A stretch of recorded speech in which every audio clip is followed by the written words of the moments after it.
Stop with the questions. Celebrate. And then they say, is Donald Trump an intellectual? Trust me, I'm like a smart person. Yosemite's one of the wettest we've ever seen from the standpoint of water. Mike Lindell's a conspiracy. Well, you haven't. Person, woman, man, camera, TV. They said nobody gets it in order. It's actually not that easy, but for me it was easy. Amazing. He can't sit down. He's got a burning in his butthole. He's got a fire. He's got a flame coming out of his butthole. Big, massive dumps. Oh, I have a term for that. I call it corporate communism. Somebody sent me a thing this morning where they're talking about putting the vaccine into salad dressing. You see, this is a simple meme that you would find on the internet, but this meme is very real. You ain't seen nothing yet until you see the flaming butthole. Putting us on our knees to China. Now witness the firepower of this fully armed and operational battle station. They are about to find out.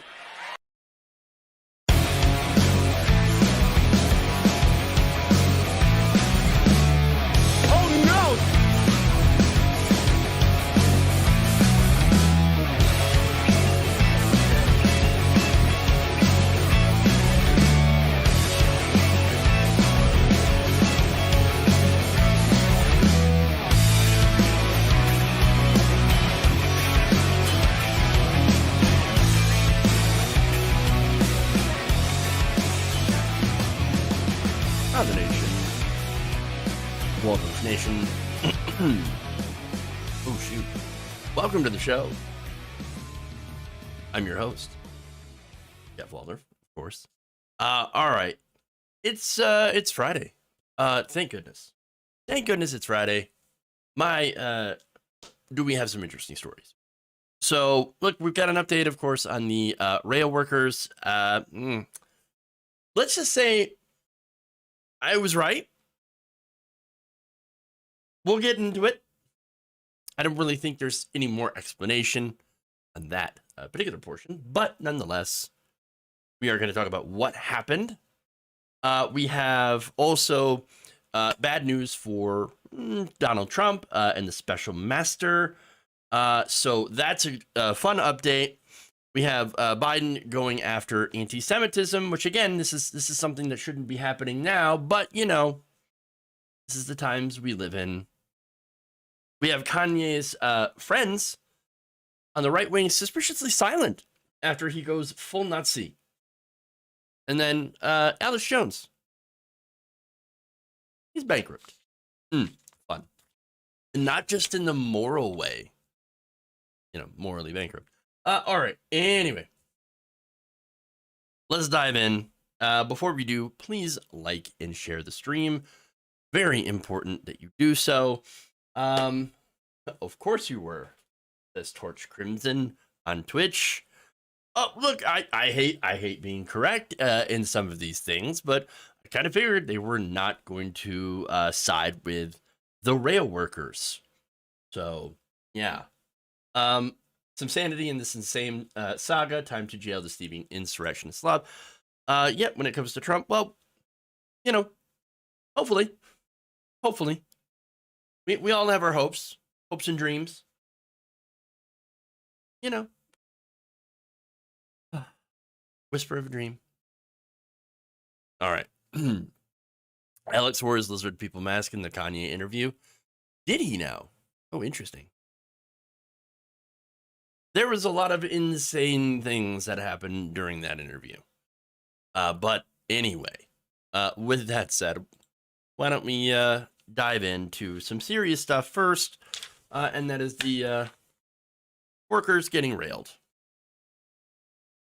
And I don't mean in the sexual anarchy. Not in that way. Unfortunately.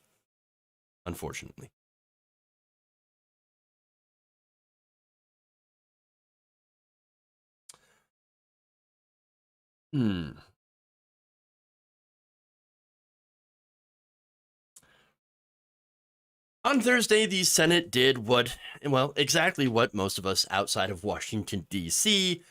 knew they were going to do. They ended up voting 80-15 in favor of a Biden-brokered tentative agreement on rail workers that did not include a single sick day that forces rail workers to stay on the job or be fired. So it is now illegal for rail workers to strike. That is literal union busting, taking away any leverage that they had to be able to negotiate, or again, just some paid sick leave.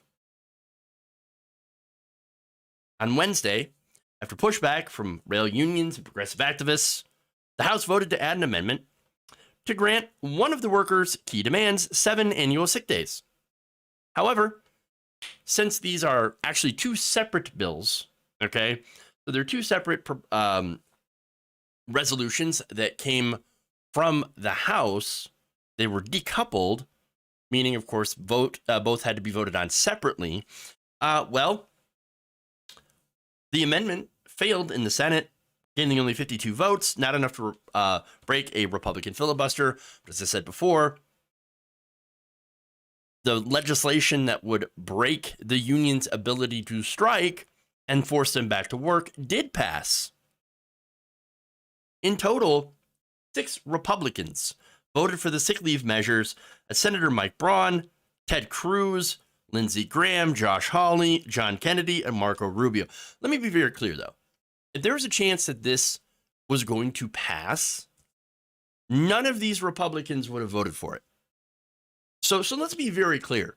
But you know that later on, Ted Cruz and Josh Hawley, they're going to come out and say, you see, we were on the side of workers, but Democrats, they weren't. Oh, no. The Democrats, they weren't on the side of workers. No. We were the only ones. No, that's not true. All but one Democrat actually did vote in favor of this amendment. The only Democrat to vote against it was Joe Manchin. Because of course. Now, then again, let's look at the irony here, right? Where you have all these politicians, again, mainly Republicans, right? Because of the filibuster. They get paid leave. And yet they're voting to deny workers from getting any paid leave at all. And I can guarantee you, rail workers work a lot harder than people on Capitol Hill.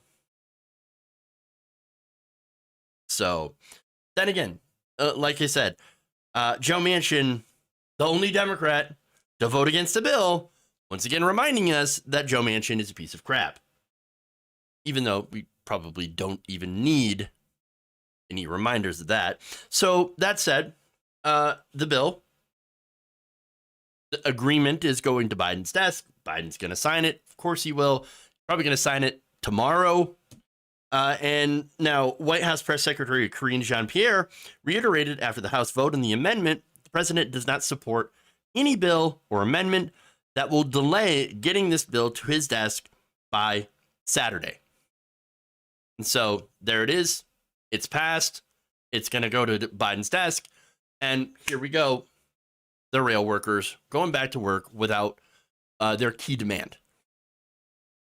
So now the argument here that I'm going to see from a lot of, people who are fans of President Biden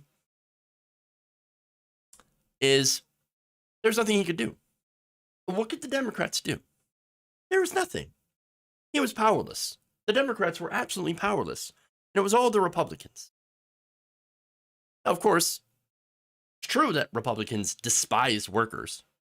So then why would you make sure that the amendment was separate from the tentative agreement?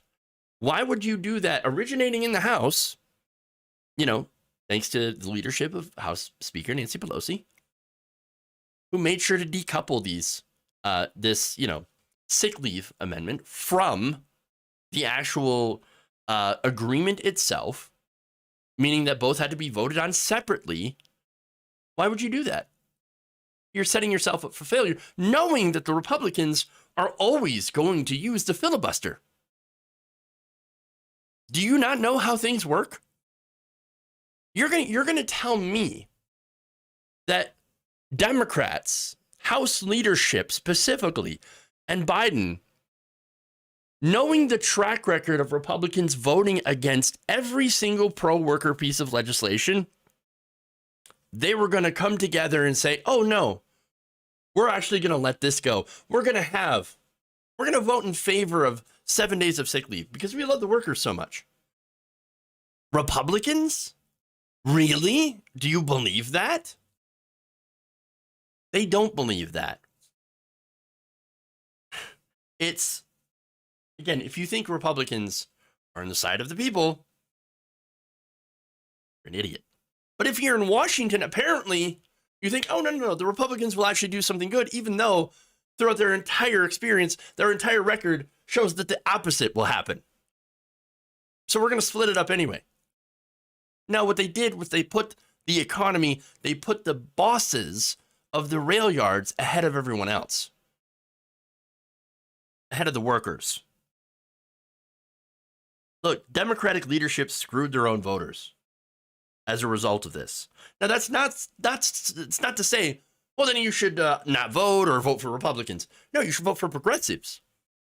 Even so, progressives in this case, a lot of them also didn't live up to our, to helping the workers. And I'll explain that. But again, what happened here is the president and Congress decided to get involved in something that they didn't need to get involved in. Now, they had the power to, thanks to, I believe it was a 1929 law, allowing them to get in the middle of these negotiations between these companies and their workers. And they said, we're going to take over. Why? What happened as a result of that has removed their leverage. Remember, a rail strike would be devastating for the economy. It is true. That's because, turns out, rail workers, rail lines are really, really important. They're essential to our economy. So if they're so essential, why don't they deserve sick leave? Why are they not deserving of this very basic thing that the people that have just voted to deny them have access to? Why is that? Why are they allowed to do that? Now, a rail strike, again, devastating for the economy, sure. Devastating as well for corporate profits. And of course, for regular people as well. Let's be honest. But that's the leverage that they have. The power of labor is such that, especially in this case, you could grind the economy to a halt. That's leverage. That's leverage you should be able to use. But unfortunately, that is why the Biden administration stepped in and did what Ronald Reagan did and broke the back of the unions. This is union busting. That's what this is. They made this strike illegal. They made it so that, you know what? If you try to strike, you will be fired. Now, knowing that, if you're the owner of one of these rail companies that are extremely profitable, why do you think, and why would you at all, negotiate? Knowing that the federal government will come in under both Republicans and Democrats, because right now our government is captured by corporate interests. Why would they negotiate? Why would they give any paid leave when they don't have to? Again, another good question. Well, they don't. And so, of course, they're not going to go negotiate, and they didn't. I know one of the demands from Republicans is, oh, we'll give them some extra time. What's the point? Why a delay? What's the point? They're firm, they're not going to negotiate, and that's the companies. And look, these companies also heavily bribed Congress with legal campaign contributions. They know how corrupt Congress is. They know that Congress will take their side. Just enough of them, to maybe put out the illusion that some of them are working for us. But then, again, enough to make sure that the filibuster will block every single thing. And again, why do you think Democrats, establishment corporate Democrats, don't want to get rid of the filibuster? They will not make a carve out. So this is how it works. Now, speaking of House progressives, because again, this problem originated in the House. Well, almost all House progressives voted to stop the rail workers from being able to go on strike. Alexandria Ocasio-Cortez, she voted yes. Ilhan Omar voted yes. She voted along with Nancy Pelosi. You had Jamal Bowman, Ayanna Pressley, every member but the squad of the squad, except for Rashida Tlaib, voted in favor of both of these pieces of legislation. Bernie Sanders voted nay in the Senate. Now, you voted yes, of course, in order to give them 7 days of paid leave, but not to force them back to work. So Bernie Sanders and Rashida Tlaib, they're on the right side, and they voted the right way. So now AOC, she explained her vote on Twitter. She said, "We only followed the strategy of ask our local unions, including rank and file we've picketed alongside before, like the 202, as well as nationals that rejected ratification.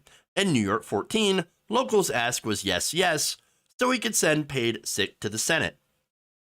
Okay, but still, if you want to have the fight in the Senate, well, you're going to lose that fight because of the filibuster. And you know you're going to lose that fight because of that filibuster. So what really did you think was going to happen here? Now, she said, look, this is the best we could do with the hand what we were dealt. White House sprung this on us, and we had a window of less than 24 hours to secure sick leave when they had the votes locked to pass with no changes. Tanking wasn't an option because of Republican votes. We moved to keep sick leave alive. But it's not alive. It's not in there. Now, here's the thing. I am not one of those people who thinks AOC fraud squad. Okay? No, I like AOC. I think she's an important ally in Congress. I don't always agree with every one of her votes or her strategy. And in this case, but then a lot of times I do agree with her votes and strategy. But in this time, in this case, it doesn't make any sense to me. Do the fight in the Senate where it's going to lose. Well, then what have you gained? You've gained nothing, and you've actually lost more. Because now what you have are some pretty pissed off rail workers. So, look, I like AOC. I think she's an ally, but I think she's also naive. I think she maybe trusts leadership too much. Leadership generally tends to look out for corporations and corporate interests. Maybe she's in the Washington bubbles too much. Maybe she's going along to get along. Maybe she doesn't want to cause too much trouble. I don't know.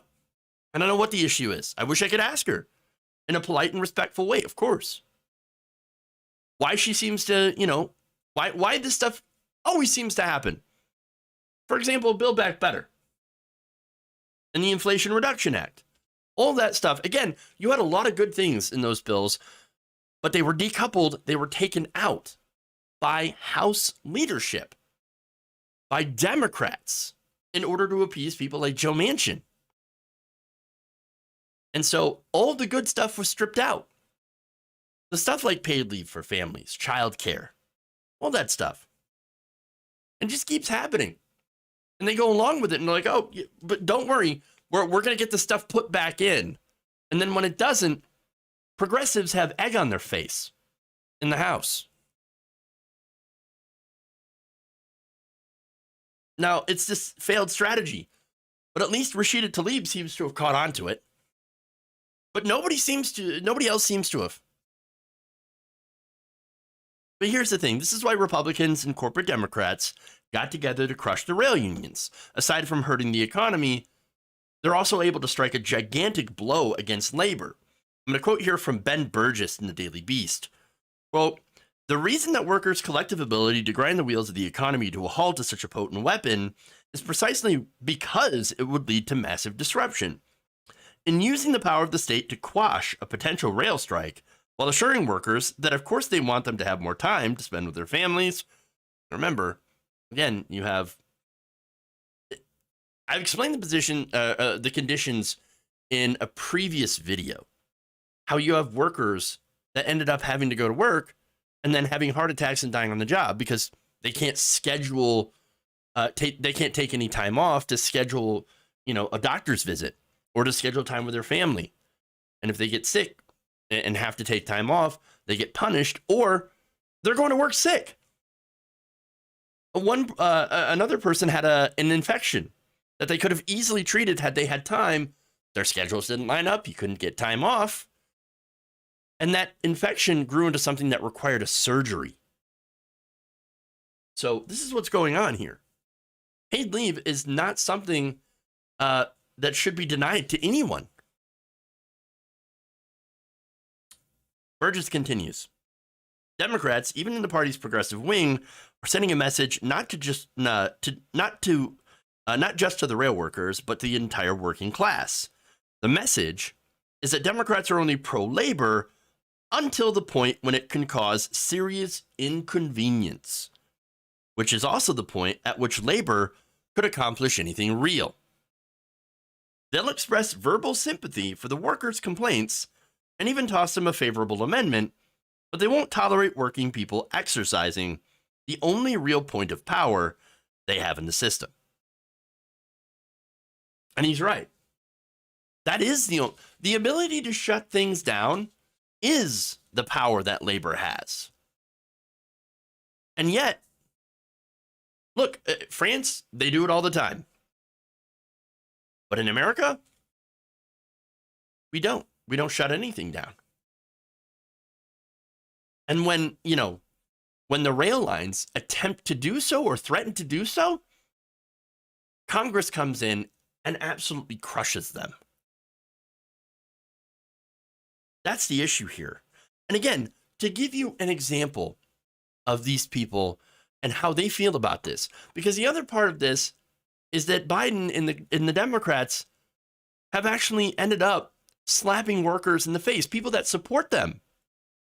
Here's Matthew Weaver of Lordstown, Ohio, a railroad carpenter since 1994. He's talking to NPR. He said, quote, "It's very frustrating. Here's America's essential workers, rail workers. We have no paid sick days. It's disgusting. It feels like President Biden ushered this in a little too early. He kind of cut us off at the knees on our ability to have some real negotiations or real change after voting no." As I mentioned, Biden urged Congress to pass legislation without any modification or delay. 4 of the 12 rail unions, collectively representing more than half of the 115,000 freight rail workers covered by the deal, had voted down the agreement, citing lack of paid sick days as their primary reason. Richmond, Virginia, roadway mechanic Reese Murtaugh says it sets a bad precedent even when the most pro-labor of presidents will force an agreement rather than allow workers to strike. In future negotiations, the carriers are going to remember that and use it against us, says Murtaugh. It's going to be even harder for us to negotiate a fair contract because they realize when it comes down to it, there's not going to be a strike. Murtaugh says guys in his shop felt especially disillusioned thinking back on Biden's decades in the Senate, where he'd taken Amtrak home to Delaware every night. Quote, "Joe relied on us to get him home to his family. But when it was his turn to help us out, to better our life, he turned his back on us." If you don't think that's going to have possible electoral repercussions, you're deluding yourself. Again, middle-class white rail workers are a constituency in the Democratic Party.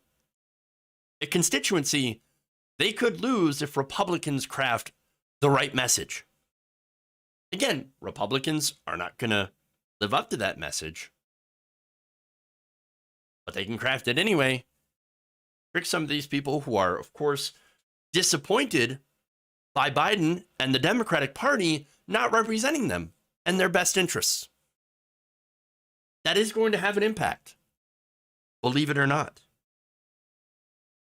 As I said before, labor is the only power that we have as working people. But it only works if we're allowed to ground the system to the halt when we need to. It's not that we want to. Nobody wanted a strike. All they wanted was a few days off for sick leave. That's it. It is the bosses that were being incredibly obstinate. Look, this whole going along to get along in the short term. It's going to hurt working people in the long term because as unions get crushed, worker power diminishes. And as that continues to happen, I mean, we're already living in that time period where we're forced to accept even more brutal working conditions because we don't have the power to stand up. Biden has one tool that he can use to reverse this trend. He could issue an executive order.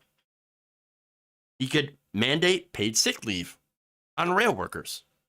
And he has the power to do that, and because there is precedent here. Because Obama had done this once as well. Now, that said, Obama specifically left out rail workers from his executive order mandating for paid sick leave. Biden could add that in, and he could be a hero for the working class. He could do it if he wants to. We'll have to see if he actually wants to.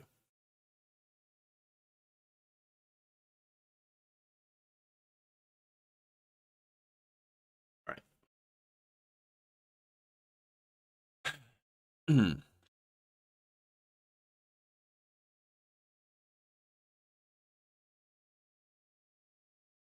Move on.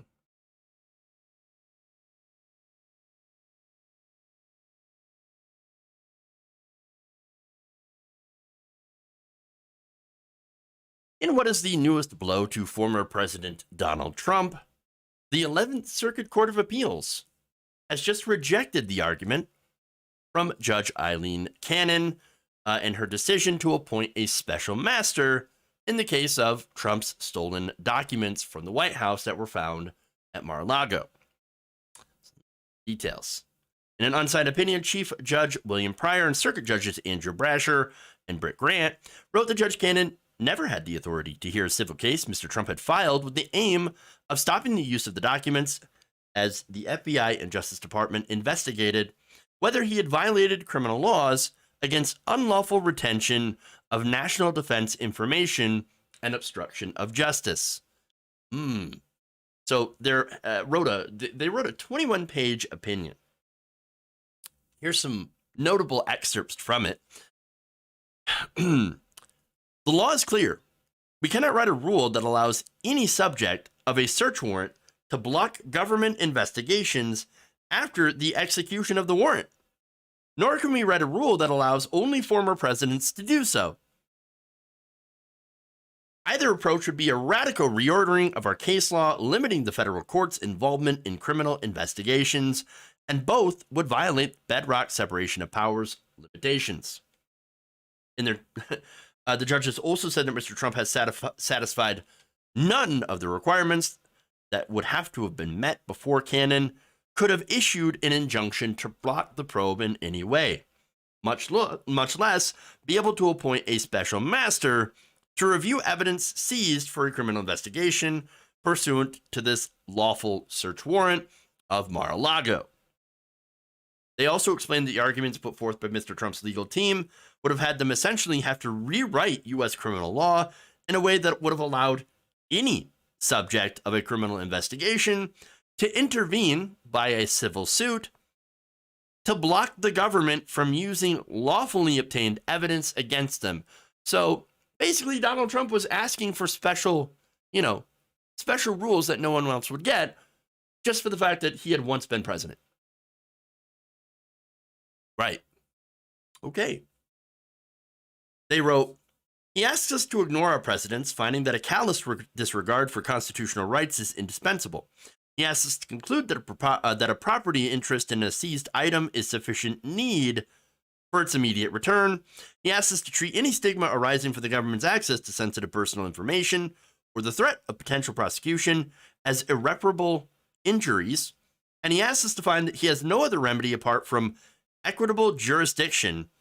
And even though he faces no remediable harm, they observe before noting that the acceptance of Mr. Trump's arguments would force courts to oversee routine criminal investigations beyond their constitutionally ascribed role of approving a search warrant based on the showing of probable cause.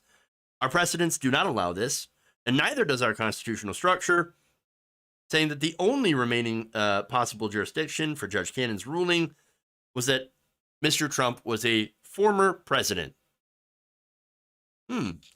So basically what this all means is that the FBI and DOJ will now be allowed to proceed with the criminal probe into Trump, which is being supervised by Special Prosecutor Jack Smith. So, well, look at that. There you go. But there's more. What happened is that Trump's team had been trying to throw everything at the wall, every legal argument they could find, and they're going to try to see what sticks. Except that they couldn't. And this opinion knocked every single one of those down.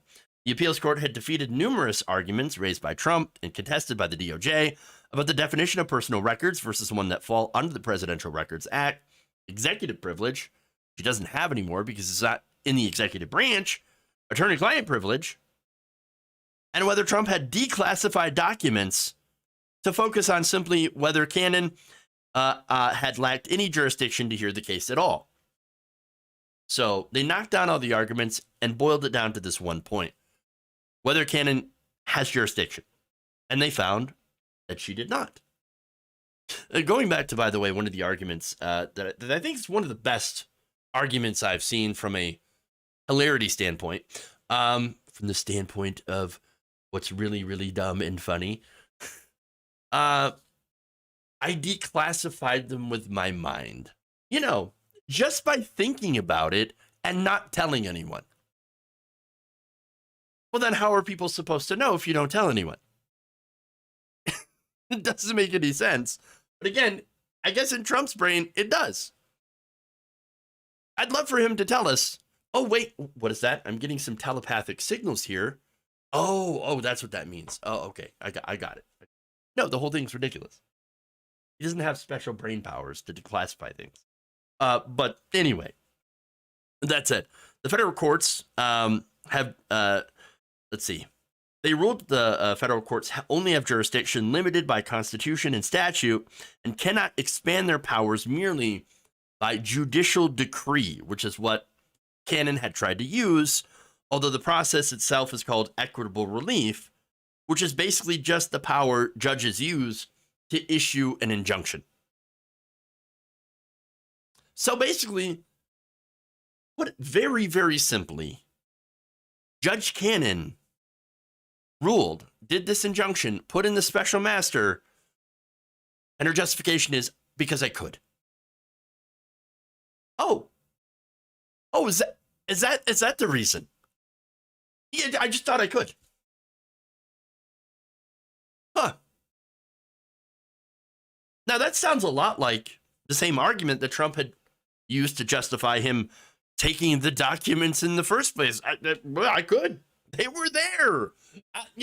I want them. I just want to keep them. That's all. Maybe sell them. You know, some friends. Maybe Saudis. You know, friends. But you know, I can't. I did it because I can. I did it because I can. Well, it's the same thing that he also used to justify grabbing women by the genitals. When you're a former president, they just let you do it. They just let you take whatever you want. You know, classified material, doesn't matter. I declassify it with my mind. Right here, mind powers. Declassified, now they're mine. I've also made them mine just because I wanted them. No, this guy's entitled. I mean, that's the entitlement mentality of Donald Trump. Like, everything is his. Turns out that's not how it works.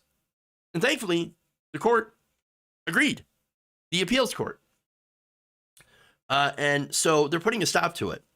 That said, Trump's probably going to appeal to the full 11th Circuit, or at least he could.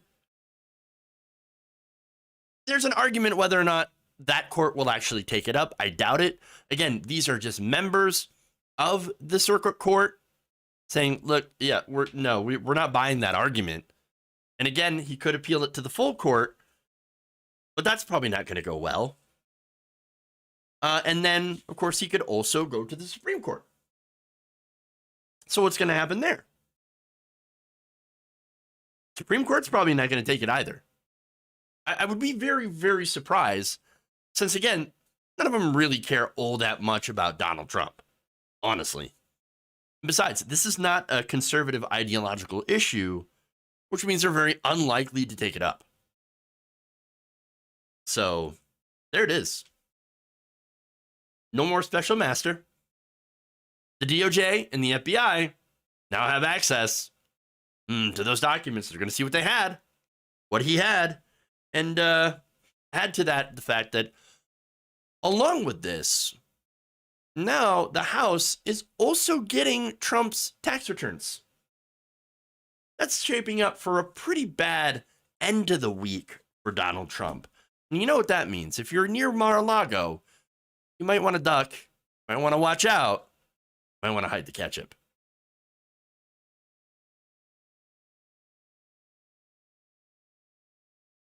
Trump's going to take it to the food court. It's not a salami sandwich. Okay. Anyway. Or maybe it is. Nancy Pelosi's gazpacho police. Peachtree dish. Fun. Okay. I gotta have more of those food things. Whatever they're called. Okay, anyway. Let's move on.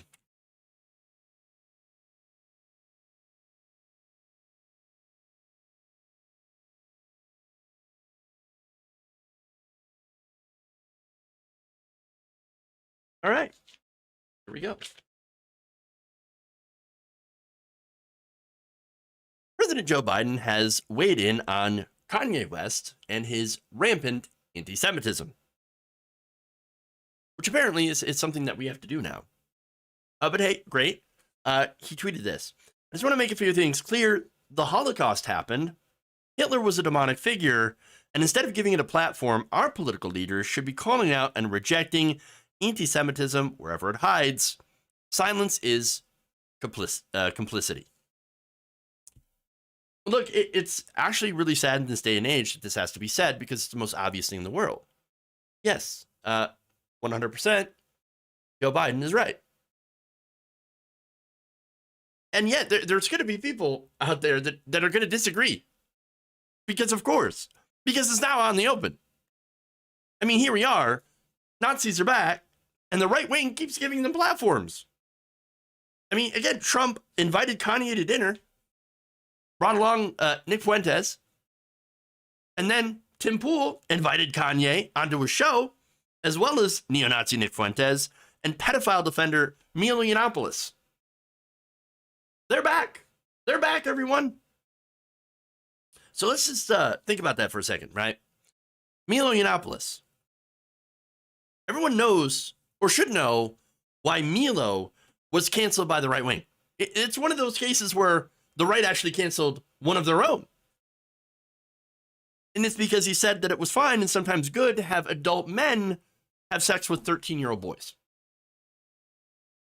That got him drummed out of the Republican Party. But don't worry, he's back now because apparently he threw away his sodomy stone and is claiming to be a straight Christian man now. That said, Tim Pool has that guy, along with all of his terrible friends, on the show. But wait, Tim, I thought you cared about children. Don't you care about children? I mean, you're out there talking about how groomers are constantly, they're grooming. They're grooming. And you know what? Wood chippers, and there's violence going on, drag shows. And you were saying that stuff just days after a mass shooter targets a bar that hosted a drag show. By the way, it was age appropriate, which means no nudity, no sex, etc. That's the same guy that invites a pedophile defender on the show. You don't care about protecting kids, Tim. You don't care at all. No, you care about clicks. You care about views. That's all you care about. Money. That's what it is. And again, that's not even mentioning how terrible Nick Fuentes is, who is, again, a literal neo-Nazi. And Kanye, who loves Hitler. And then, Alex Jones brings Kanye onto the show, onto his show, and tries to cover for him. Oh, you don't really like Nazis, do you? He says, no. No, I love them. No, Nazis, great. Great. But here's some of that. Well, CNN says white people are evil Nazis, so, I mean, I disagree with both statements, but I get the pros. I don't like the word evil next to Nazis. I think we need to look at... Oh, my goodness. Just because you don't like one group doesn't mean the other. But look, I love Jewish people, but I also love Nazis. Oh, man. Well, I have to disagree with that. The most Nazi-like activities I've seen, and the Nazis, in my view, were thugs that shook people down, did a lot of really bad things. Well, they did good things, too. We're going to stop dissing the Nazis all the time. Okay. I don't think Hitler was a good guy. I get the Hugo Boss uniforms, amazing. But I mean, just because you're in love with the design, you're a designer. Can we just kind of say, like, you like the uniforms, but that's about it? No. There's a lot of things that I love about Hitler. A lot of things.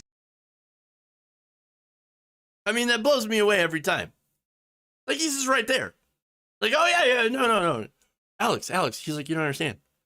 I'm not going to say anything bad about Hitler because he loves him. There it is. There it is.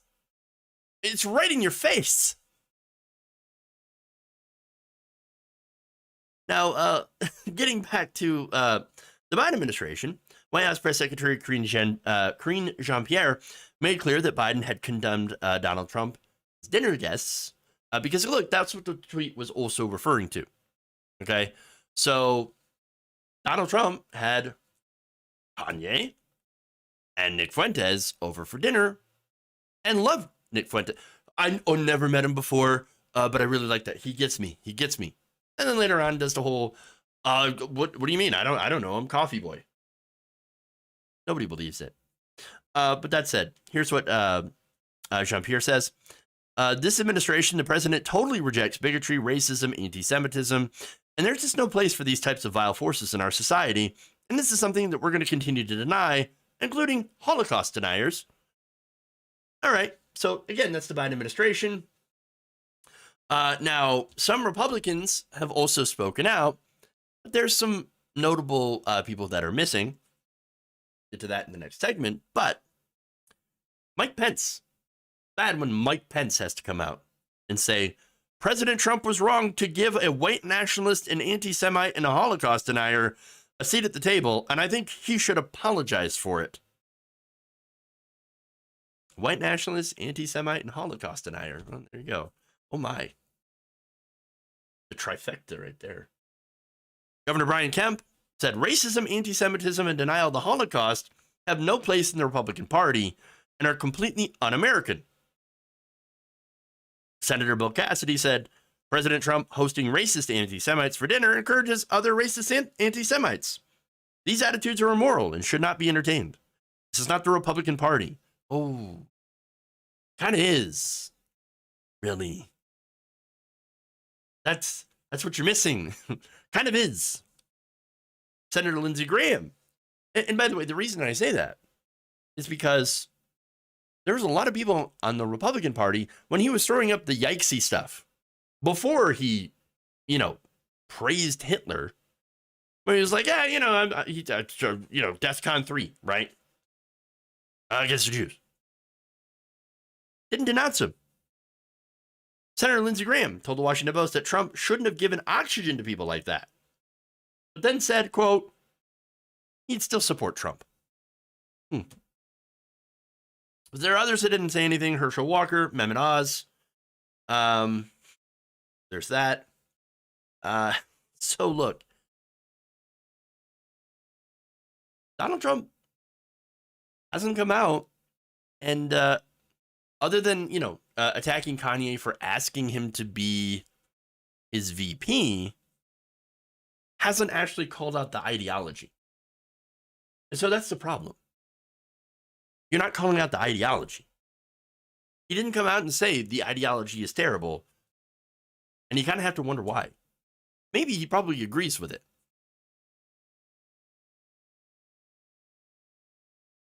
All right. Anyway, move on.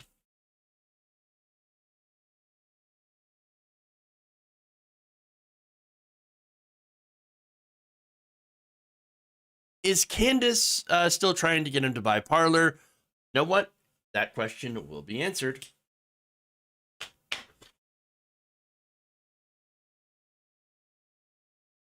We've always had, oh my God, we've always had communism here. It's been hiding its ugly head for years. Now that they have money, a paid platform, they're on the way to want to be dictator.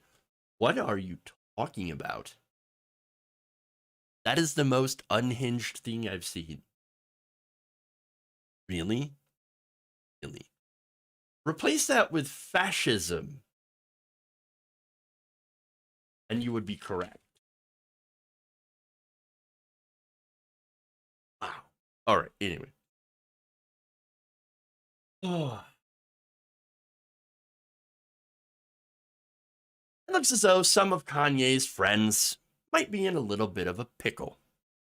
Following his appearance on Alex Jones, where he declared his love for Nazis, right-wingers like Candace Owens and Tucker Carlson, who once praised the rapper for being the next conservative rising star, are now faced with a pretty tough decision. Admit they're wrong, call him out, or stay silent. Or I guess the third option is double down and agree with him. But so far, the current approach from them happens to be silence. So let's start with Candace Owens. Candace Owens normally can't shut up. She has gone radio silent on Twitter. As for Carlson, who had deliberately hid Kanye's anti-Semitism from his viewers during these interviews, hasn't said anything either.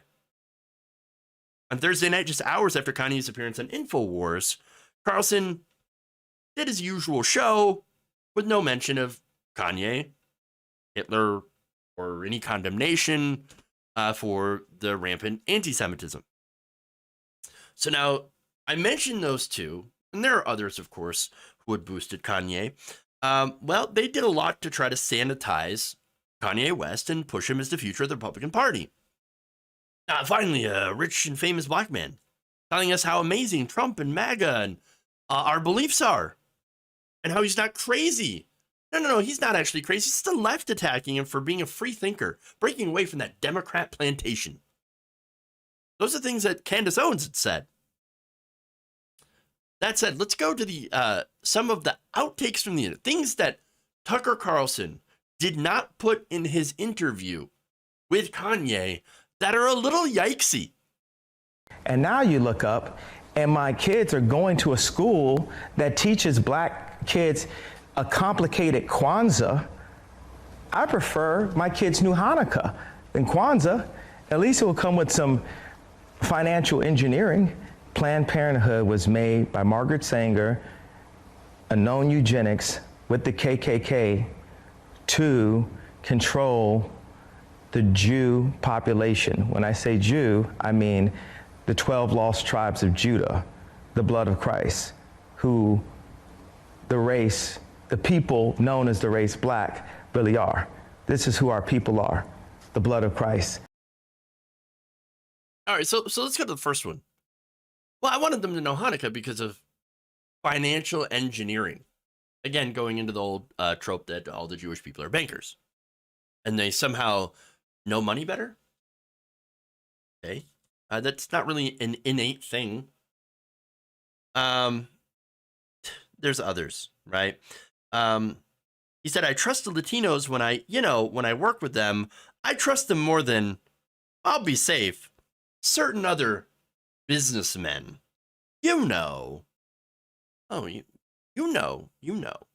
He also claimed that his longtime creative director, Virgil Abloh, who died of cancer last year, was actually murdered by Louis Vuitton. Weird. Bizarre. So now, on to his statements about Planned Parenthood. So Sanger was a racist and eugenicist. True. Now, it's totally a gotcha. So, got you guys, got you. No. The organization has denounced that. And it's ridiculous to think that they're only targeting, in their words, black people, black babies for murder. That's ridiculous.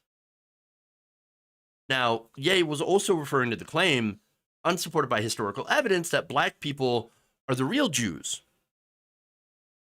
And that the people that call themselves Jews that are not black are somehow imposter Jews. It's a really strange and detailed conspiracy theory, but is there to obviously promote some form of anti-Semitism. And it comes from some sects of black Hebrew Israelites. Very strange stuff. It also suggested that fake children were being placed in his house by somebody. I don't know who. Maybe he knows who. In order to manipulate his own children. And oh yeah, let's not forget him talking about his visions from God. I have visions that God gives me just over and over on community building and how to build these free energy,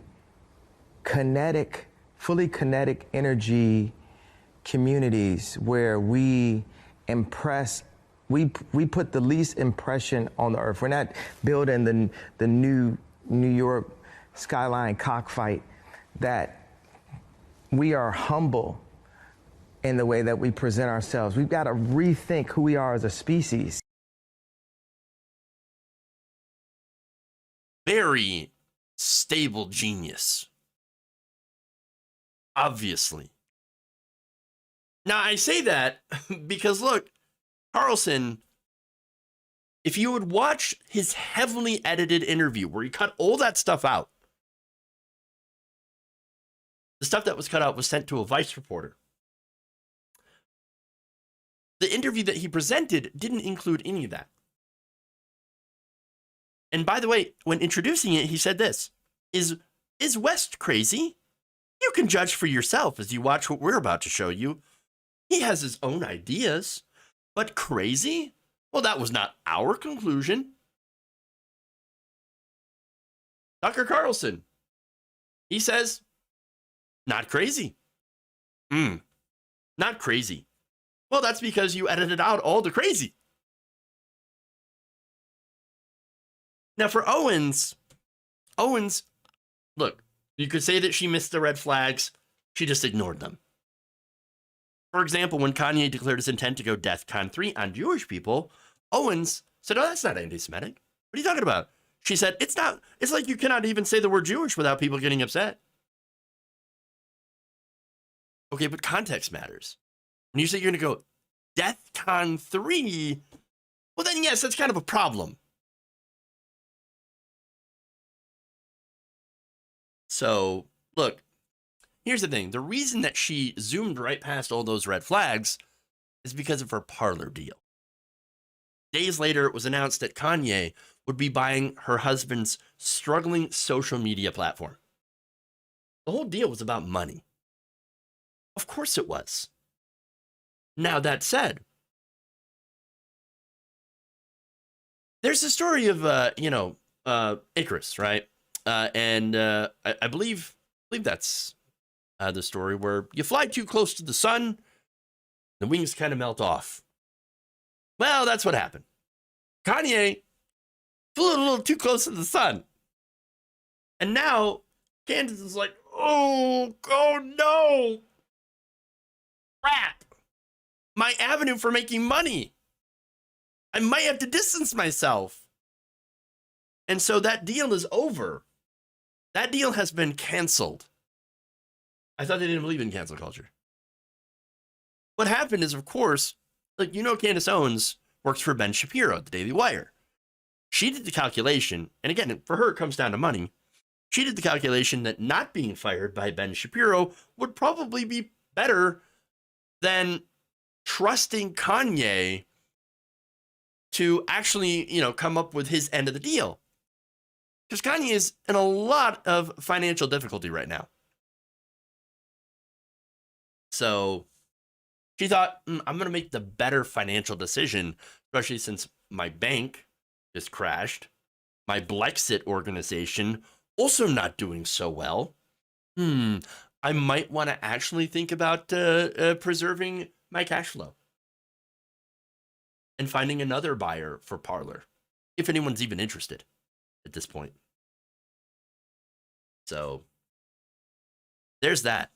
Still, when it comes to outright condemning them, look, I suppose even if that does happen, even if they come out, both Tucker Carlson and, tonight and Candace Owens and all the other people that had tried to boost Kanye come out and said, we completely denounce this guy, we're going cancel culture all the way.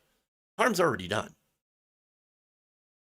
They tried to boost him up as star of the party, knowing full well exactly who he was, because of how many pains they took to hide his insane thoughts from their own audiences, from everyone else.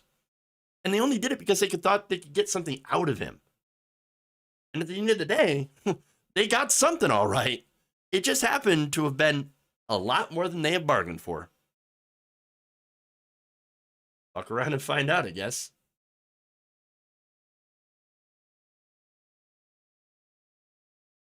Unlike Kanye, Icarus was warned. I don't really think you should warn people that anti-Semitism is bad. It should be common knowledge at this point. Oh, my bad, fascism. I really meant. That's what I was wondering, because that didn't make sense. But I'm glad you clarified. All right.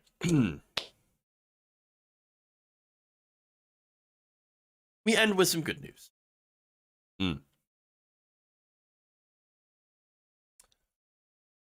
appears that Alex Jones has filed for bankruptcy.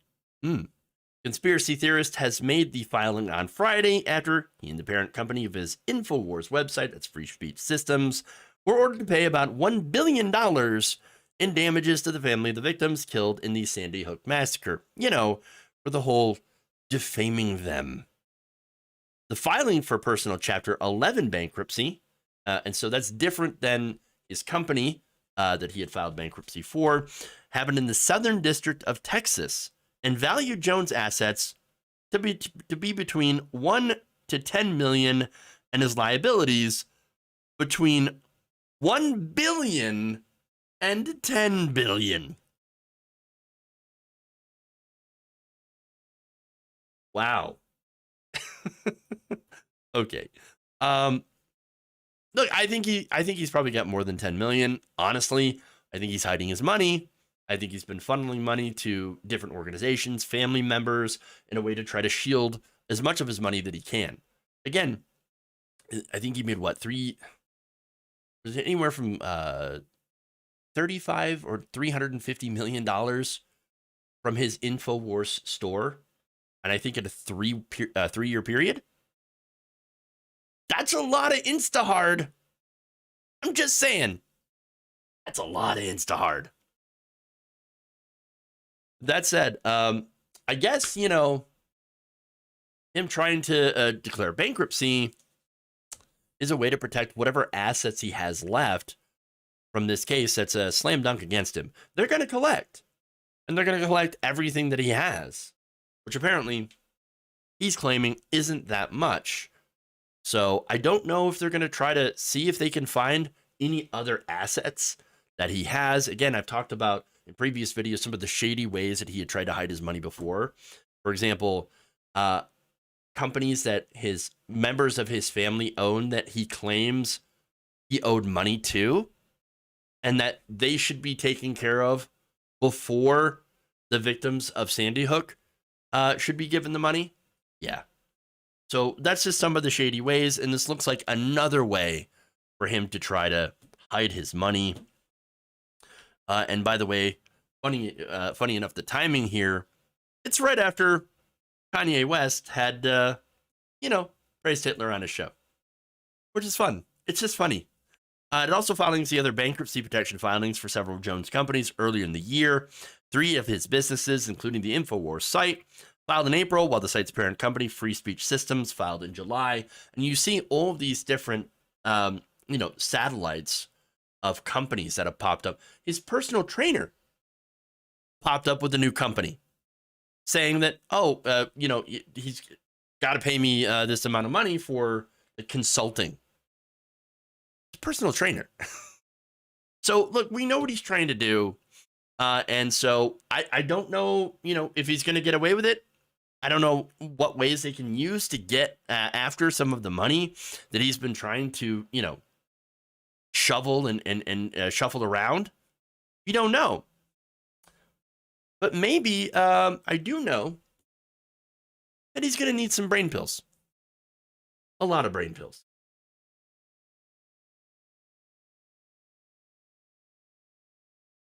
Just to keep up with it, I guess. All right, anyway. That's it. That's all I got. Let's see. Let me read some super chats. Koru, thank you for gifting 1 membership to the channel. Appreciate that. Elwell says, I have a union job. I accrue sick time and vacation time based on hours worked. The ability to strike is essential in negotiating benefits. 100%. Straw Carpenter says, support unions. Jonathan Leiter says, here's to Candace finally shutting up. And the Brown Note says, for becoming a member for 35 months, or being a member for 35 months, thank you very much, when libertarians asked for a bailout. True. Okay, so let's go to Twitch here. Chipper Doodle and PA, thank you for subbing for a month of tier 1. Appreciate that. Holy moly's, 2 years, augers. Thank you, Chipper Doodle and PA. That is indeed. Okay, so, look, we're going to have a weekend. Hopefully you enjoy said weekend. Be back here on Monday, of course. Another bunch of shows, another new week of shows. So with that, everybody have a fantastic weekend, a restful weekend, and we'll see you back here on Monday. Love you. And remember, change begins with you. Good night, nation.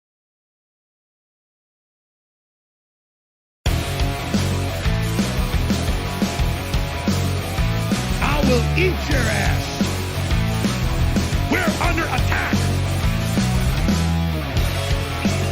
I want to go to space.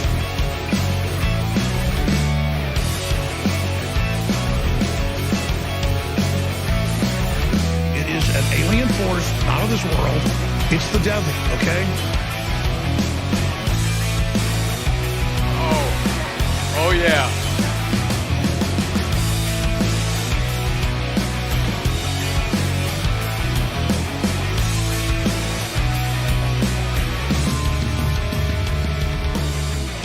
They're kicking me out the door. They're kicking me out the door. Up yours, woke moralists. We'll see who cancels who.